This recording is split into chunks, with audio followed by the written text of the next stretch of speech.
Hello friends, welcome to MKoding. So ഇന്ന് ഞാൻ ചെയ്യാൻ പോകുന്ന വീഡിയോ എന്ന് പറഞ്ഞാൽ പൈത്തൺ ട്യൂട്ടോറിയൽ ഫോർ ബിഗിനേഴ്സ് ആണ്.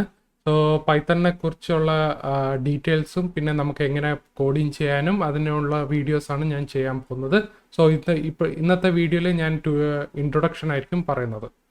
പൈത്തൺ എന്താണ്? ഒരു പൈത്തൺ എന്ന് പറഞ്ഞാൽ വളരെ simple, high level and object oriented programming language ആണ്. ഒരു ഊപ്പ് ലാംഗ്വേജ് ആണ് നമ്മുടെ പൈത്തൺ. നമ്മുടെ ഈ C++, അതുപോലെ ജാവ, അതുപോലെ ഒരു കാറ്റഗറിയിൽ വരുന്നതാണ് പൈത്തൺ. ബിഗിനേഴ്സിനും പ്രൊഫഷണൽസിനും വേണ്ടിയാണ് ചെയ്തിരിക്കുന്നത്. അതായത് എന്ന് പറഞ്ഞാൽ ഇപ്പം നിങ്ങളിപ്പോൾ പുതുതായിട്ടൊരു കോഡിങ് പഠിക്കുകയാണെങ്കിൽ ഇപ്പം നിങ്ങൾക്ക് ഏറ്റവും എളുപ്പമുള്ളൊരു കോഡിങ് ആര് ചോദിച്ചാൽ ബെസ്റ്റ് ഓപ്ഷൻ എന്ന് പറഞ്ഞാൽ പൈത്തൺ തന്നെയാണ്. കാരണം പൈത്തൺ നമുക്ക് ബിഗിനേഴ്സിന് വേണ്ടി ഡിസൈൻ ചെയ്തിട്ടുള്ളതാണ്. വളരെ സിമ്പിളും അതുപോലെ തന്നെ ഭയങ്കര എളുപ്പം പഠിക്കാനും പറ്റും. സോ ഇതിൻ്റെ ഫൗണ്ടർ എന്ന് പറഞ്ഞാൽ ഗീഡോ വാൻ റോസം ആണ്. ഗീഡോ വാൻ റോസം ആണ് ഈ പൈത്തൺ കോഡ് ക്രിയേറ്റ് ചെയ്തത്. 1991 പുള്ളിക്കാരെ ക്രിയേറ്റ് ചെയ്തത്. So what is Python?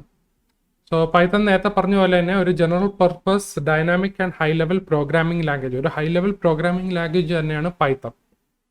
So മറ്റ് ലാംഗ്വേജിനെക്കാളും കുറച്ച് ഭയങ്കര കോംപ്ലിക്കേറ്റഡ് അല്ലാത്തൊരു ലാംഗ്വേജ് ആണ് ഈ പൈത്തൺ എന്ന് പറയുന്നത്. അതുകൊണ്ട് പൈത്തൺ വളരെ സിമ്പിളാണ് ആൻഡ് ഈസി ടു ലേൺ. നമുക്ക് എളുപ്പത്തിന് നമുക്ക് പഠിക്കാനും പറ്റും. പിന്നെ നമുക്ക് ഒരുപാട് ഹൈ ലെവൽ ഡേറ്റ സ്ട്രക്ചർ നമുക്ക് പ്രൊവൈഡ് ചെയ്ത് തരും പൈത്തൺ ലാംഗ്വേജ്. സോ ഈ പ്രോഗ്രാമിംഗ് ലാംഗ്വേജ് എന്ന് പറഞ്ഞാൽ മൾട്ടിപർപ്പസ് പ്രോഗ്രാമിംഗ് ലാംഗ്വേജ് ആണ്. അതായത് നമുക്ക് വെബിനും അതുപോലെ desktop mobile applications, enterprise applications, അങ്ങനെ ഒരുപാട് പർപ്പസിന് നമുക്ക് ഈ ലാംഗ്വേജിൽ യൂസ് ചെയ്യാൻ പറ്റും. സോ പൈത്തൺ വേറെ നമ്മൾ കോഡിങ് ടൈമിൽ നമുക്ക് ഡീബഗ് ചെയ്യാൻ അല്ലെങ്കിൽ ഡെവലപ്പ് ചെയ്യാൻ വളരെ ഫാസ്റ്റർ ആയിരിക്കും. So why learn Python? എന്തുകൊണ്ടാണ് നമ്മൾക്ക് പൈത്തൺ പഠിക്കണം? സോ പൈത്തൺ ഞാൻ ആദ്യത്തെ ഒരുപാട് നമുക്ക് യൂസ്ഫുൾ ഫീച്ചേഴ്സ് തരും. അതിലൊന്നാണ് easy to use and learn. ഒന്നാമത്തെ കാര്യമാണ് നമുക്ക് വളരെ എളുപ്പമായിട്ട് നമുക്ക് പഠിക്കാൻ പറ്റുന്ന ഒരു യൂസർ ഫ്രണ്ട്ലി പ്രോഗ്രാമിംഗ് ലാംഗ്വേജ് എന്ന് പറയുന്നത് പൈത്തൺ തന്നെയാണ്. പിന്നെ രണ്ടാമെന്ന് പറയുന്നത് ഓപ്പൺ സോഴ്സ് ലാംഗ്വേജ് ആണ്. പിന്നെ നമുക്ക് സ്റ്റാൻഡേർഡ് ലൈബ്രറി പഠിക്കാൻ പറ്റും. പിന്നെ ഡൈനാമിക് മെമ്മറി അലൊക്കേഷൻ. അഞ്ചാമത്തെ പറഞ്ഞാൽ wide range of libraries and frameworks. അതായത് നമുക്ക് ഒരുപാട് ലൈബ്രറീസ് നമുക്ക് ഈ പൈത്തൺ പ്രൊവൈഡ് ചെയ്ത് തരും. ഇപ്പം നിങ്ങൾ ഡേറ്റാ സയൻസ് ആണെങ്കിൽ ഡേറ്റാ സയൻസിന് തന്നെ നിങ്ങൾക്ക് ഇഷ്ടം പോലെ ലൈബ്രറീസ് കിട്ടും. അതുപോലെ നിങ്ങൾ വെബാണ് നിങ്ങൾ ഡിസൈൻ ചെയ്യണമെങ്കിൽ വെബ് ഫ്രെയിംവർക്സിനാണെങ്കിൽ 2 ഫ്രെയിംവർക്കാണ്, ജാങ്കോ അതുപോലെ ഫ്ലാസ്ക്.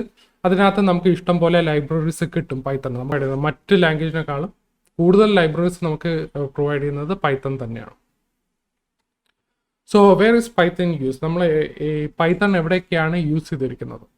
സോ പൈത്തൺ എല്ലാ ടെക്നിക്കൽ ഫീൽഡ്സിലും യൂസ് ചെയ്യുന്നുണ്ട്. ഒന്നാമത്തെ ഡേറ്റാ സയൻസിൽ യൂസ് ചെയ്യുന്നുണ്ട്, പിന്നെ ഡെസ്ക്ടോപ്പ് മൊബൈൽ ആപ്ലിക്കേഷൻസിൽ യൂസ് ചെയ്യുന്നുണ്ട്, ആർട്ടിഫിഷ്യൽ ഇൻ്റലിജൻസ് യൂസ് ചെയ്യുന്നുണ്ട്, പിന്നെ വെബ് ആപ്ലിക്കേഷൻസ്, എൻ്റർപ്രൈസ് ആപ്ലിക്കേഷൻസ്, അത് കഴിഞ്ഞ് മെഷീൻ ലേണിംഗ് ആപ്ലിക്കേഷൻസ്, അങ്ങനെ ഒരുപാട് ടെക്നിക്കൽ ഫീൽഡ്സിൽ യൂസ് ചെയ്യുന്നുണ്ട്. സോ പൈത്തൺ ഇസ് എന്താ പറയുക, ഒരു പോപ്പുലർ പ്രോഗ്രാമിംഗ് ലാംഗ്വേജ് ആണ്.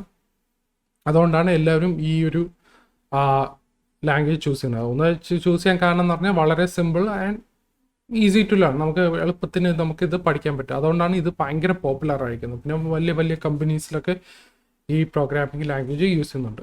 ഇത് ചെറിയൊരു ഇൻട്രൊഡക്ഷൻ ആണ്. ഇനി അടുത്ത വീഡിയോയിൽ ഇത് എങ്ങനെയാണ് നമുക്ക് പൈത്തൺ എങ്ങനെ സെറ്റപ്പ് ചെയ്യുന്നത്, എങ്ങനെ ഇൻസ്റ്റാൾ ചെയ്യുന്നത്, അതൊക്കെ എല്ലാം അടുത്ത വീഡിയോയിൽ പറഞ്ഞുതരാം.